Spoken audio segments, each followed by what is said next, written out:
Eclectic is the word you're about to hear Billy Taylor use to describe Quincy Delight Jones II.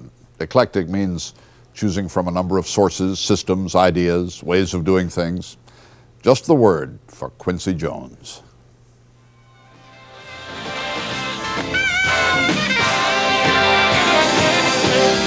Ernie Watts, y'all. Ernie Watts on the tenor. Don't you know? It's Indianapolis, and Quincy Jones is making a rare appearance on stage, playing contemporary jazz with his band. Quincy Jones is perhaps the most versatile person in today's music world. Record producer, performer, songwriter, arranger, you name it. I've done every aspect of it, from lyrics to songs to restructuring it to picking whatever it takes to get you through the night.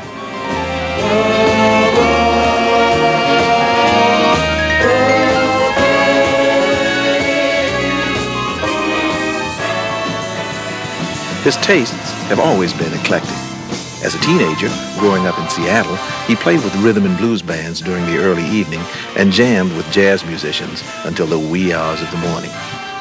I guess my primary roots, on a professional level were in the jazz world, because that's where the heart was, So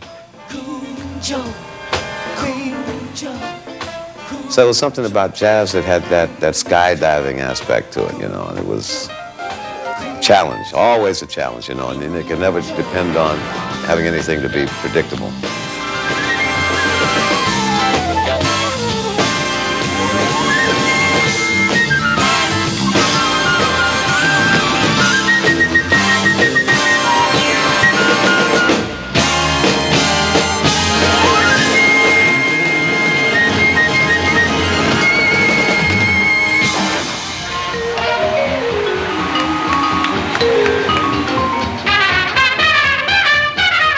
Quincy learned his craft, in part, playing trumpet with the likes of Lionel Hampton in the early 50s.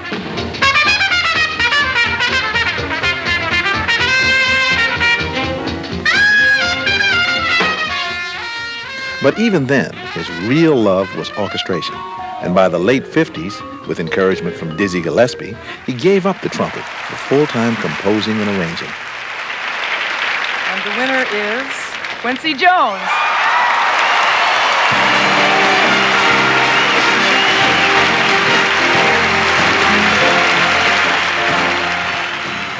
Quincy Jones is 49 years old.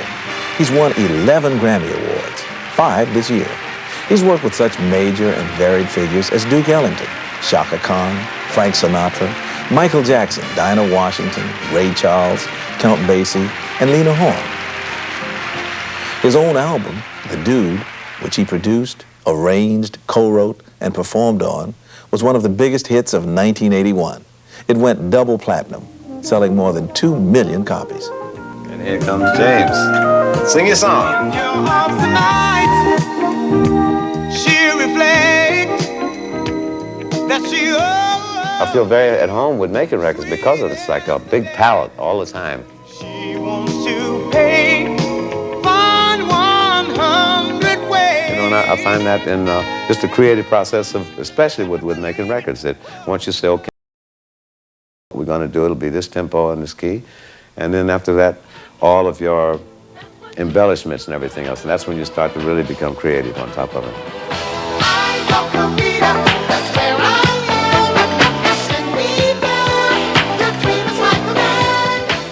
And it's just like directing a film, exactly like directing a film, where you set the parameters of what's happening. And I know Steven Spielberg tells me all the time that when he directs, that you have no freedom until you have total restriction. All the specifics add to the freedom that you eventually have. Because once you say, I'm locked in, then you're totally free.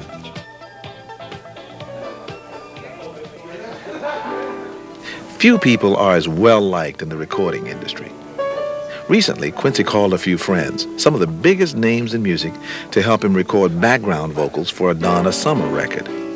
We went out and got, for the choir, James Ingram, Christopher Cross, Michael McDonald, Stevie Wonder, Lionel Richie, Michael Jackson, Kenny Loggins, and Dionne Warwick. And man, it was a day I'll never forget. We filmed it that day. It was just unbelievable. Everybody showed up, too.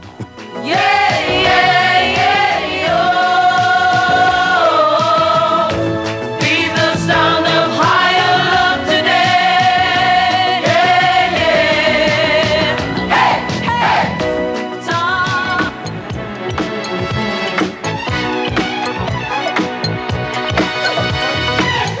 because you deal with artists like Michael Jackson, you're talking about seriously mass appeal. But with that mass appeal, inside there's a meter that sets a parameter, and that's a boundary I will not cross to sell records. His jazz experience is reflected in everything he does, but it doesn't prevent him venturing into a wide variety of musical styles. You know, and it's a very thin thing to have the music that you like and are proud of that still appeals to a mass audience, and it's a very thin line. And it's hard, very hard. So this is the first time we actually produced the whole album. Mm-hmm. Leon You like Silvers did the last album with us. Oh, I enjoy it. Yeah. It's, Just before curtain time, he finds time for some advice to a young record producer. Well, but that's part of the thing, though. I mean, if somebody comes up with an idea that's okay, it's fine. But there's no way in the world you can synthesize 8 or 6 ideas and make all of those ideas work, you know. Somebody has to take those ideas and filter them, you know, and put it in a thing so it's all going towards one direction, you know. The spirit that Dizzy and Basie and Eckstein and those guys, the trust that they gave me and the help they gave me, I try to give that, pass it on, because I know it works and it's a beautiful feeling. I try to do that with the young guys that I work with, you know.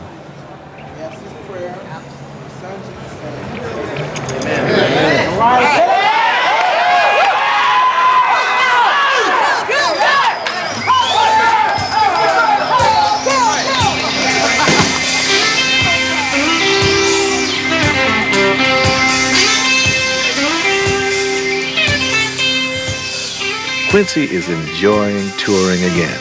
He'll tell you so. It's an incredible conflict in a way with recording because the concentration's so heavy, you know, and then you come out, you know, it's like a culture shock, this isolation in the studio and the concentration, and you see, like last night, there's 55,000 people. You have to turn a big switch, you know, to a whole other different thing.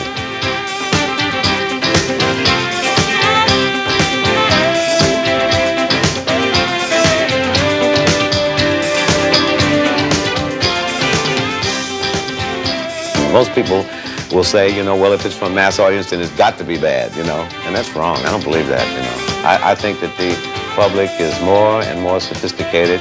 You can't play down to the public because, to me, the most commercial aspect of music and records and films is sincerity. You know, you've got to believe in it. You've got to love every minute of it. You can't say, I'm going to go make a commercial record. You know, that's rubbish, as they say in England.